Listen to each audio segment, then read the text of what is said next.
There's a version of every band story where everything works out, where the chemistry holds, the egos stay manageable, and the music just keeps coming. All in all, it's just another brick in the wall.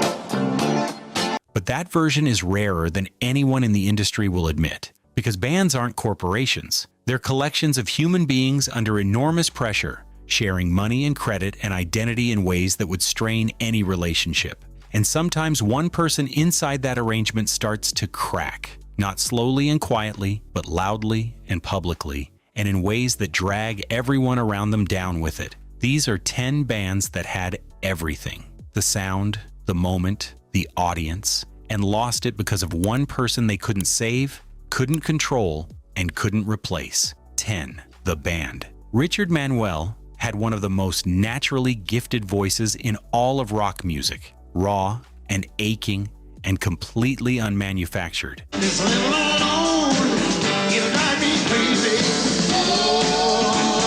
The kind of voice that made everything around it sound more honest just by being in the room. The band built some of their most devastating moments around what he could do, and for a while that was enough to hold everything together. But Manuel's relationship with alcohol and drugs started as a background problem and gradually became the central fact of his life. And by the mid-70s, the band was essentially organizing itself around the management of his deterioration rather than the making of music. The Last Waltz in 1976 was partly a creative statement and partly an honest acknowledgement that continuing wasn't sustainable. Robbie Robertson has been diplomatic about the reasons in most interviews, but the subtext has always been clear. Manuel's condition had made the future uncertain in ways the band couldn't plan around. They went on hiatus, reformed without Robertson, and kept touring through the late 70s and into the 80s, but the chemistry was never what it had been. Manuel was still there physically,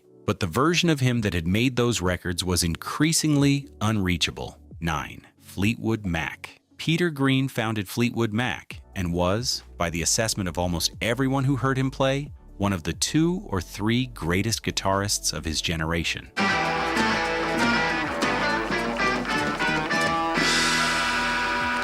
B.B. King said Green was the only white guitarist who gave him the chills. That is not a small thing to say about anyone. Green built the band from nothing, wrote their early hits, and established a sound rooted so deeply in the blues that it had genuine emotional weight behind every note. Then he took LSD at a German castle party in 1970, and something in him broke in a way that couldn't be repaired by willpower or time or anything else. What followed was one of the most painful unravelings in rock history. Green began giving away his royalties, believing that wealth was spiritually corrupting. He joined a religious group that his bandmates found alarming. He showed up at the band's accountant's office with a rifle, demanding they stop sending him money. He was eventually sectioned under the Mental Health Act and spent time in psychiatric institutions. What made it especially difficult for those who knew him was that the musical genius was still visible underneath the deterioration. In rare moments of clarity, he could still play with the same authority that had made B.B. King stopped and took notice, which made the loss feel even more specific and irreversible. The band he founded went on without him, recruited Stevie Nicks and Lindsey Buckingham, and became one of the biggest acts in the world. 8. Sly and the Family Stone. Sly Stone was operating at a genuinely visionary level in the late 60s, mixing rock, soul, funk, and psychedelia in ways nobody had tried before.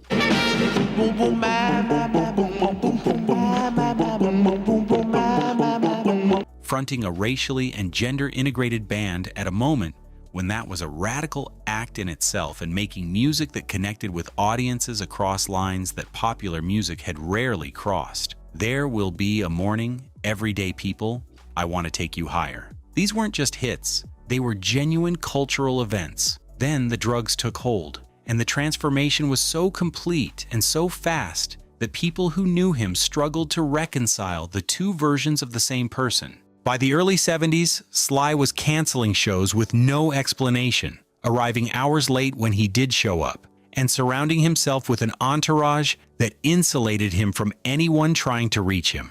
The band's reputation for unreliability became an industry joke, which is a brutal thing to happen to a group of musicians who had done nothing wrong except attach their careers to someone who was unraveling. 7.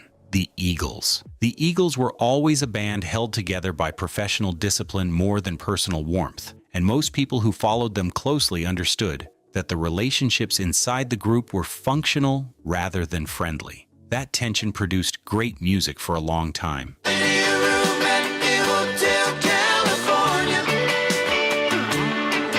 The friction between Felder's guitar instincts and the Henley-Frey songwriting axis generated some of the band's best moments, including the iconic dual guitar intro to Hotel California, which Felder wrote. But friction that produces heat eventually produces fire, and by the end of the 70s, the temperature inside the Eagles had become genuinely dangerous. The breaking point came at a 1980 benefit concert in Long Beach, where Felder and Frey exchanged threats from opposite ends of the stage while performing, communicating through forced smiles and microphone-off comments that their relationship had completely collapsed. The band broke up shortly afterward and stayed broken for 14 years. When they reformed in 1994, Felder came back, but the underlying dynamics hadn't changed, and the reconciliation was always uneasy. 6. The Beach Boys. Dennis Wilson was the only member of the Beach Boys who actually surfed, which is a detail worth holding on to when you consider how much of the band's identity was built on an image of California youth that most of them were observing, rather than living. Dennis was the real thing, physically reckless, genuinely drawn to danger, and constitutionally incapable of the careful image management that kept the band commercially viable.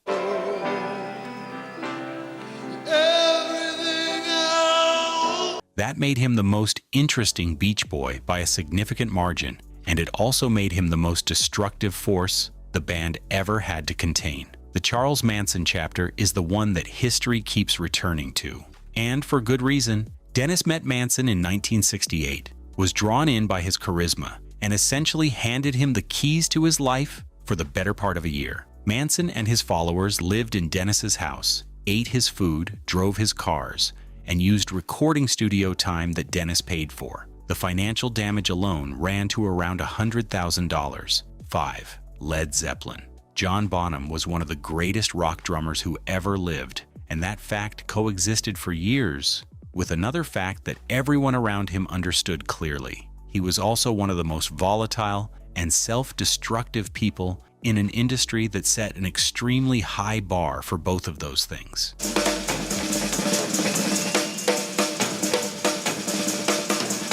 His playing was thunderous and precise in ways that shouldn't have been simultaneously possible, and his drinking was on roughly the same scale. The band managed it, covered for it, and built their touring operation around working with rather than against the reality of who Bonham was when things got bad. The incidents accumulated over the years, violent episodes on tour, behavior that got the band banned from hotels, and eventually from entire hotel chains. Moments that Page and Plant and Jones absorbed and moved past because losing Bonham was simply not an option they were willing to consider. There was an unspoken agreement inside the band that Bonham's genius entitled him to a level of tolerance that would have been unthinkable for anyone else, and for a long time that agreement held because the alternative was too painful to seriously consider. Then on the 24th of September 1980, Bonham consumed an extraordinary quantity of vodka and went to sleep at Page's house and didn't wake up. The official cause was pulmonary aspiration. He had asphyxiated in his sleep. The band announced their dissolution within 2 months. 4. The Sex Pistols. Glenn Matlock was the Sex Pistols' original bassist and, by most accounts, the most musically competent member of the band. He was replaced in 1977 by Sid Vicious, who was chosen primarily because he looked the part and embodied the chaos that Malcolm McLaren was trying to sell to the world. The problem was that Vicious genuinely couldn't play. His bass was reportedly turned down or entirely off in the mix during recordings.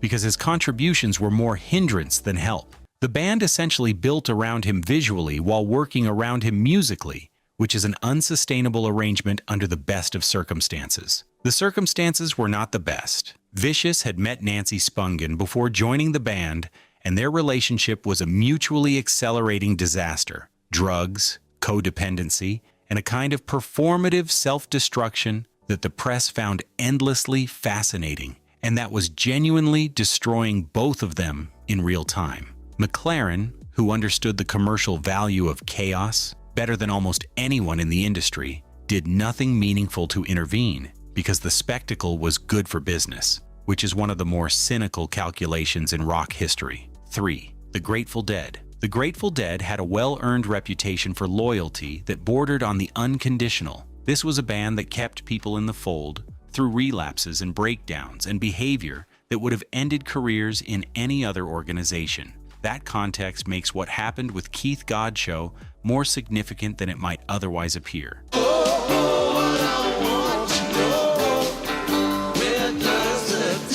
Because the Dead eventually drawing a hard line with him meant the situation had gone well beyond what even their extraordinary tolerance could absorb. Godchaux had joined in 1971 as a keyboardist, and his playing had been a genuine addition to the band's sound in the early years. Fluid and responsive in ways that fit the Dead's improvisational approach perfectly. But his drug use escalated steadily through the mid-70s, and its effects became increasingly audible in his performances. The reliability and responsiveness that had made him valuable started disappearing, replaced by an erratic presence that created real problems for a band whose entire live reputation depended on musicians being fully present and connected to each other. His wife Donna, who had also joined the band as a vocalist, was caught in an impossible position, loyal to her husband, but watching him damage something that other people had spent a decade building with their lives.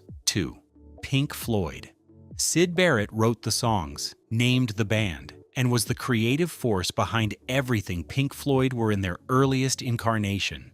Playful, psychedelic, genuinely strange, in ways that felt liberating rather than difficult. I'll do my loving in the winter. He was also consuming LSD in quantities that were doing measurable damage to whatever mechanisms allow a person to stay connected to reality. And by 1968, the damage had become impossible to work around. He would show up to performances and stand on stage without playing, staring at something nobody else could see. He would tune his guitar for an entire set without starting a song. He would detune every string to a single note mid-performance and just hold it there while the audience waited for something that wasn't coming. The band replaced him with David Gilmour, who was a close friend of Barrett's, partly because having someone who loved him made the replacement feel less like an abandonment and more like a handoff between people who cared about the same thing. They went on to make Dark Side of the Moon and Wish You Were Here and The Wall, and became one of the highest-grossing acts in the history of live music. 1. The Who. Keith Moon was not simply a drummer who played too hard and drank too much. He was a genuinely destabilizing force of nature who existed at such an extreme register that the band around him had to be built to withstand impact rather than just make music. The stories are so numerous and so extreme that they have passed into mythology. The hotel rooms, the Rolls-Royce in the swimming pool, the cherry bombs in toilets, the entire American hotel chain that eventually banned the band as a corporate policy. Moon didn't have a rock and roll lifestyle in the way that phrase usually implies. He was operating on a completely different scale entirely, and the people around him spent years simultaneously celebrating it and being genuinely terrified by where it was heading. What makes this entry different from a simple excess story is that Pete Townshend has spoken with painful honesty about watching Moon deteriorate through the late 70s and feeling completely helpless. The drinking had reached a point where performances were genuinely unpredictable, sometimes transcendent, sometimes barely functional, always uncertain in ways that made every show feel like a gamble. The band knew what was coming in the way. You know something is coming when you've watched the pattern long enough, and knowing didn't give them any tools to stop it, or any language to talk about it that Moon would actually hear. He died in September 1978 from an overdose of heminevrin, a medication prescribed to manage alcohol withdrawal, in the same London apartment where Mama Cass had died 4 years earlier. These bands didn't fall apart because they ran out of talent or ideas or audience. They fell apart because the human beings inside them were running on engines that couldn't sustain the pressure indefinitely. Addiction, ego, mental illness, pure self-destruction. These aren't rock and roll cliches, they're real forces that took real things from real people. And the music that survived is both richer and sadder for carrying that weight. Subscribe and we'll see you in the next one.